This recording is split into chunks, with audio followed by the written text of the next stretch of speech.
நகராட்சி நிர்வாகத்துறையில கிட்டத்தட்ட 1020 கோடி ரூபாய் அளவுல ஊழல் முறைகேடு அப்படின்னு அமலாக்கத்துறை 2வது கடிதத்தையும் டிஜிபிக்கு எழுதியிருக்காங்க. இதை கையில் எடுத்து இதை முறைப்படி விசாரிக்க தயாரா? திமுக ஊழல் செஞ்ச அந்த பணத்தெல்லாம் தடுத்திருந்தாலே அந்த நிதியை வச்சே நம்ம மதுரை கோவைக்கெல்லாம் மெட்ரோ கொண்டு வந்திருக்கலாம் அப்படின்னு தன்னுடைய ஆட்டத்தை தொடங்கியிருக்காரு முன்னாள் முதலமைச்சரான திரு எடப்பாடிங்க. அதாவது நகராட்சி நிர்வாகத்துறை அதன் மூலமாக சீனியர் அமைச்சரான திரு KN நேரு அவரை அட்டாக் பண்ணி தன்னுடைய கேமை முன்னெடுக்கிறாரு.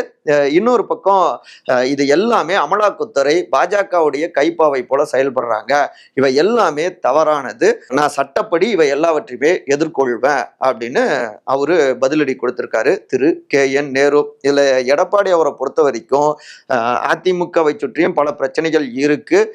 திமுக வலிமையான கூட்டணியோட இருக்காங்க. அவங்களுடைய சீனியர் அமைச்சர்ஸ் இப்படி பலரோட அந்த புகார்களை கையில் எடுத்து களமானோம்னா, அந்த நெருக்கடியை கொடுத்தோம்னா நிச்சயமாக அவங்களுடைய கவனம் இதுல திரும்பும்.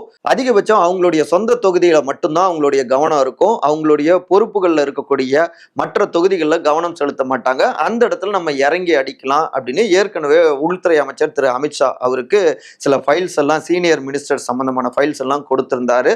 அந்த ரூட்ல தான் இப்ப டெல்லியும் கிரீன் சிக்னல் கொடுக்க தன்னுடைய கேமையும் கட்டமைச்சிருக்காரு அப்படின்னும் ரத்தத்தின் ரத்தங்கள்ட்ட இருந்து தகவல்கள் வருதுங்க.